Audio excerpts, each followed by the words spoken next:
Tebbutt here with Liam Smith. We're at the one and only Rotunda in Liverpool. Always a pleasure to come up here ahead of your bout with Chris Eubank Jr. How are you, Liam? I'm good, mate. You? Good. Very well, thanks. Very well. Been a little bit of time since I've come up here. I think the last time I was up here was probably about this time away from the first fight. So first time I've seen you, so congratulations. Thank you. Nice one. Yeah.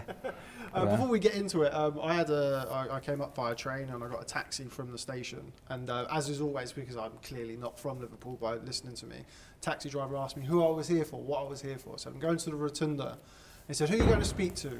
I said, "Liam Smith," and then that was it. The rest of the cab journey was all about Liam Smith, and he's going to knock out Eubank again. Have you felt a difference in things? Obviously, you've always been a popular man around these parts, but since Eubank, has it felt a bit different? Yeah, but I think it's felt different because of the manner I won in as well.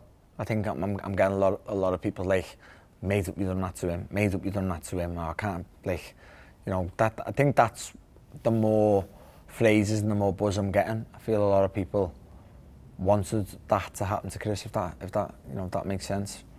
So obviously I know it was a big fight. It was, you know, top of the bill, sold out Manchester Arena on Sky Sports pay-per-view against the big name in Chris Eubank. So I do know it was a big fight, and it obviously did elevate my name that little bit more, but I don't think I'd be getting spoke about that much if I ended up losing that fight. It was everything come into it, you know, the manner I beat him, how I beat him, what nobody's done to him before. So I think that the result has helped me name better than just that fight. If you can, I mean, I appreciate it's probably a little bit far back now, but I'm sure you can remember. Can you describe the feeling of the fight being waved off when it was waved off? Yeah, look, obviously, any fight, once you put someone over, you're just like, stop it, ref. You want them to stop it, and as soon as I seen Chris stumble, I thought, it's over. Let him carry on, I'll finish him regardless, you know what I mean? So as soon as I seen him stumble that far off the first knockdown, the referee should have stopped it.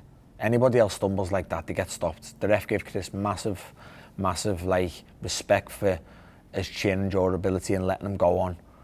And then as soon as he goes again and then stumbles into the referee again, you've got to stop that second time round. And that's what's laughable about Chris blaming the referee now. I think if the referee let him go on a second time, he'd probably be sacked now, or be put right down the list like John Lewis Dixon was it. So, not John Lewis Dixon, what's his name? Ian John Lewis. John Lewis Dixon was dead for Boxeo, yeah.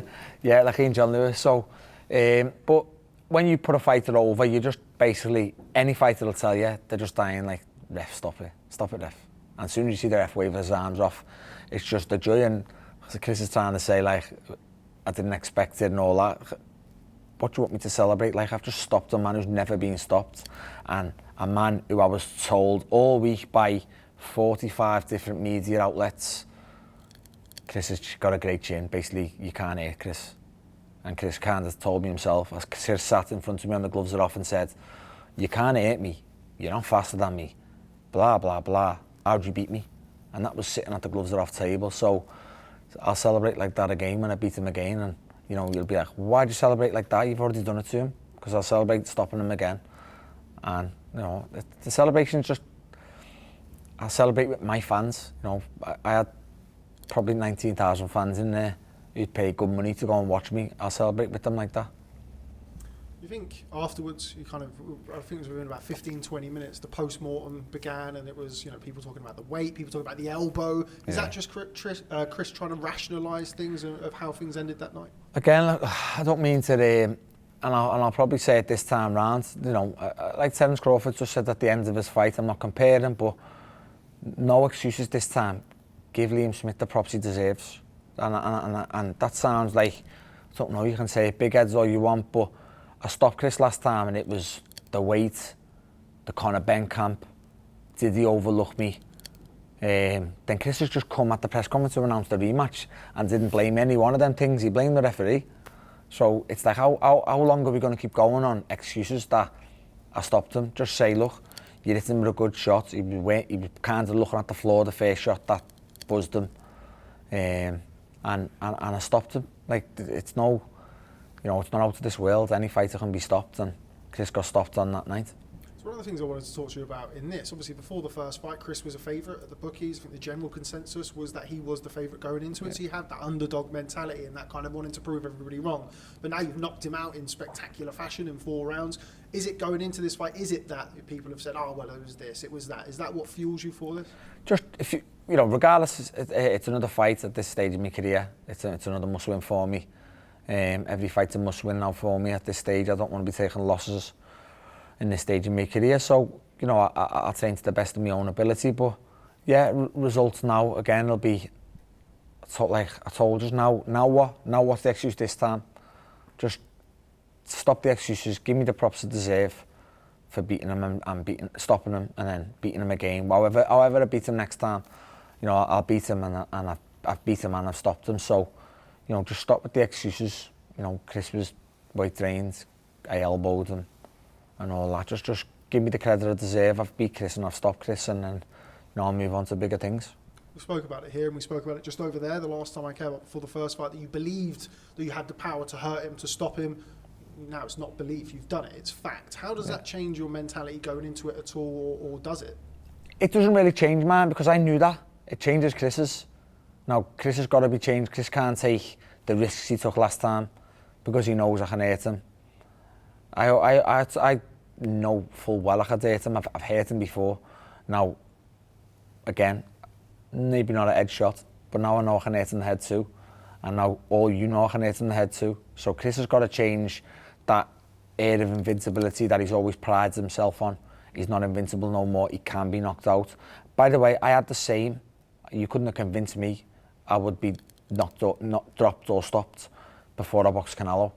And that was my whole process going into the Canelo fight. I thought, well, he won't hurt me, and I'll keep pushing and pushing and pushing, and where he'll be that tired at the weight, getting back to 154, I'll get to Canelo late. Laugh now, hypothetically, it's laughable, but that was my mindset going into that fight, and you couldn't have changed me before it.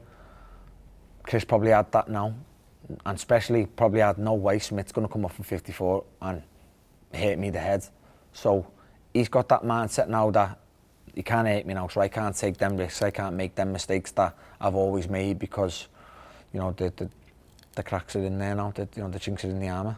How did you feel at 160? I know you've boxed there before, but I think it's fair to say it's your biggest fight at the weight, and obviously the results speak for themselves. But you feel good in there? Yeah, I felt good. That was my first fight at 160. Like, I know I've weighed in 159, but they were just like catch weight fights and whatever. That was my first camp that I've done testing, that I've done 160. Like, you know, and I felt good. Before the fight, I feel a lot of people who had me at the underdog was people who thought I couldn't really compete with the big boys at 160. If that, you know, if the fight was made at 154 and we had both career 154s, I guarantee I'd be the favourite. I just think the stage of my career, people looked into a little bit too much, and also the weight. So once I knew I could compete with Chris at 160, I knew I'm good enough to beat Chris. Obviously, we went round the houses a little bit, but we are here now for the rematch. Just obviously over the last 6 or 7 months, or however long it's been since the first fight, was it frustrating at all? Did it look as though it could go in a different direction? It was not. The only frustration on my behalf was my injury. Like there was no frustration that Conor, Benn and Chris Eubank was linked, because they're always linked. They're always going to be linked. You know, Chris fought Conor, Benn, so be it. I move on to where I was. So there was no frustration on my behalf. It was more just, my frustration was, I should be sitting here now talking about what's next for me, rather than this fight should be dead and buried now. I should have beat Chris Jr, but unfortunately I was injured. So, you know, we're here now, and I'm looking forward to September now, and I'll beat Chris September. What do you make of him changing his trainer? I've obviously seen BoMac, Terence Crawford's trainer, added to the team. It's just, is it another excuse ready to be lined up? Is it an excuse basically getting rid of Roy? So you half blaming Roy for the last fight too. Not ideal for anybody to join a new coach 4 or 5 weeks out from a huge fight that they've just lost. So look, I feel he's already got his excuses lined up. I do, and you know that if Chris wants to join a new coach, then so be it. But my point of view, as I said to Chris on the phone, you can have Terence in your corner as well. I feel it doesn't help you.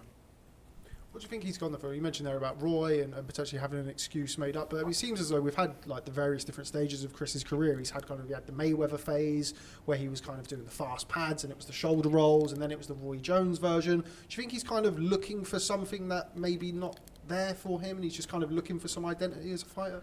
Yeah, but like, look, in a sense like that, if that's the case, I have to respect that.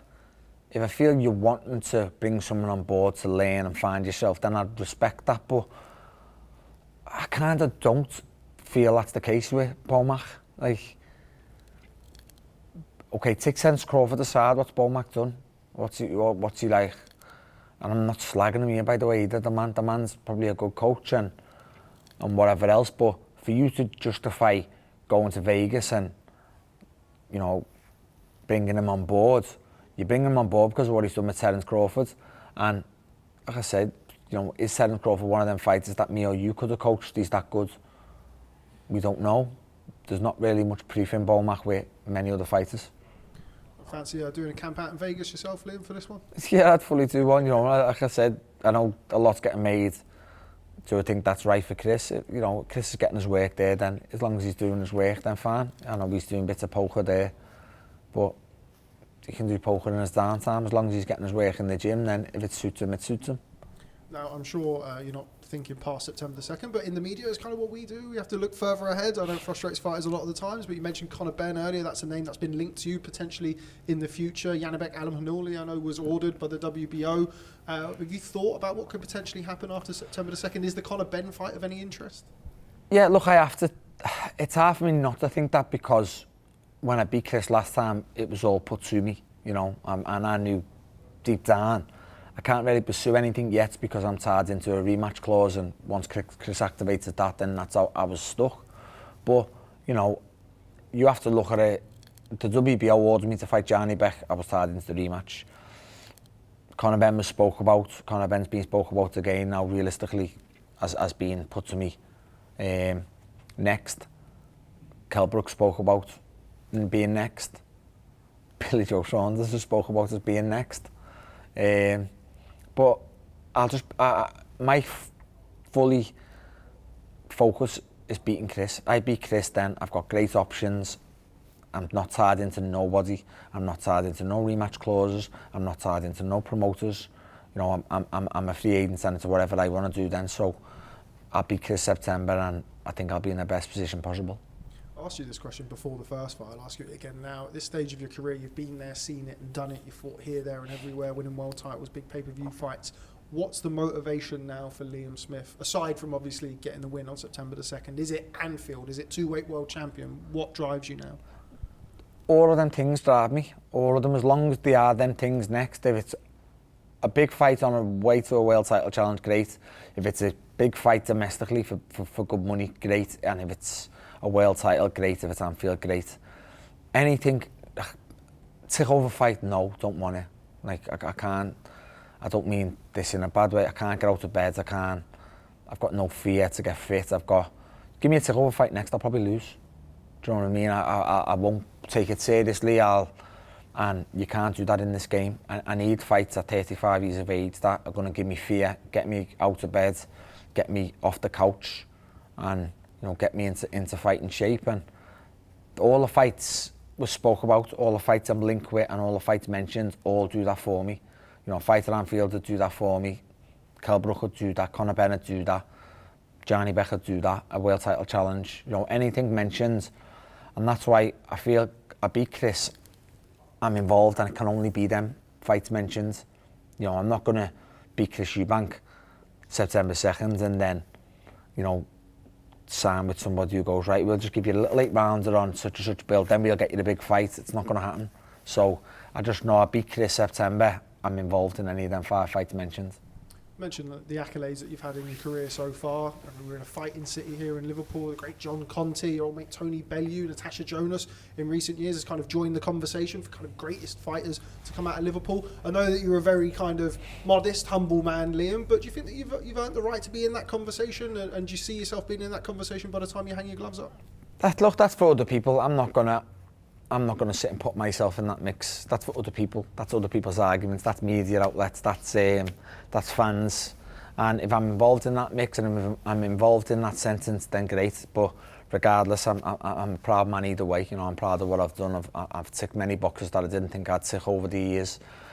And as long as I keep providing, producing, and, you know, keep bettering myself and my family's, you know, way in life, then I'm a proud man. If people say you're the best fighter to come out to Liverpool, great. If they say you're not, then so be it. I can live with it. Last quick couple from me. Do appreciate your time so close to the fight. We mentioned Conor Benn's name, of course, in the middle of yet another performance-enhancing drug storm with the news of Alicia Baumgardner making the headlines yesterday. We had Dillian Whyte a couple of weeks ago, and of course the Conor Benn saga that's still rumbling on. You've always been somebody who's been very open and very, you know, matter of fact about speaking about performance-enhancing drugs and the dangers that they have in boxing. What do you make of the latest storm, or storms, plural, that we've had in the last few weeks? I think it's a joke, to be totally honest with you. You know, now I've just been speaking about it before. Now it's not you failed a drug test; it's we found an adverse finding, so basically gives them a way to get out of it.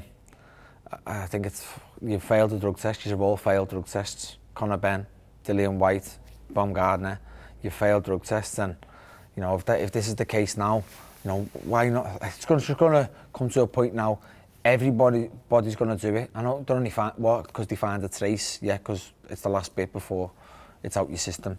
You know, and all this adverse findings. That's just giving people leeway to then try and get to the bottom of a way out.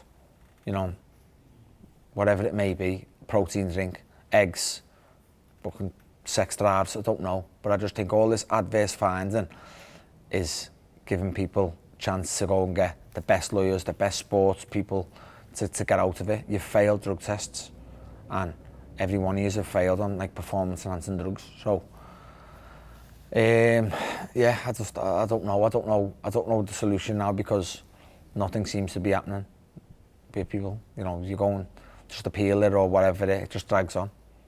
As a clean athlete, as somebody who's never had any issues with any performance-enhancing drugs, any doping control, just give us an insight into the precautions that you take and your team take and have taken over the course of your career to ensure that just doesn't happen to Liam Smith. Well, I just think everything I take, I know I've took before. Anything, you know, if I need a painkiller and it's not a paracetamol or it's not an ibuprofen or if it's something that I don't know the name of, you know, that interview that went viral with Conor Benn, you know, we've got an app. You've got the app, what you put in, and it says prohibited, not prohibited. You know, we're not stupid. We've been in boxing long enough. And if that's the case, I'll ask. I've got a nutritionist. I'll phone. I'll ask, is it sports tested? Is it, you know, whatever else? So I just think I don't know how people are failing and then trying to get out of it. Final question from me is doesn't relate to this Smith brother. Unfortunately, Callum, who was due to travel over to Montreal and face Artur Beterbiev for the unified light heavyweight titles. Unfortunately, that didn't happen due to an injury to Beterbiev. Must be disappointing for your brother and, you know, somebody who was himself looking to become a two-weight world champion. Yeah, you know, I was gutted for him, devastated for him. Basically done a full camp.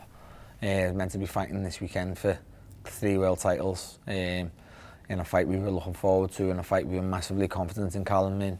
Can go there and, you know, upset the odds from many people's eyes, but you know, I'm gutted for him. Just not fighting now. I think he wanted to get on other bills. He wanted to get on Eddie's show last weekend. For some reason or not, he couldn't get on that. So I'm gutted for him, but the kid he stayed in the gym. You know, he's in today, and I just hope he can get out before January because, you know, he's been out the ring a long time. He's done a camp, and fingers crossed he can get out. Okay, well, Liam, I'm going to ask you for one more thing, because the last one I did this, you were really, really good at it. I want you to look into that camera there, and I want you to tell Chris Eubank Jr. what's going to happen on September the 2nd. Chris, make sure you turn up, no excuses, and I'll beat you again, I'll stop you again. There you have it, simple as that. Liam Smith, thanks very much for having us down to the gym today. I do appreciate your time, and all the best on September the 2nd. Thanks for that, thanks.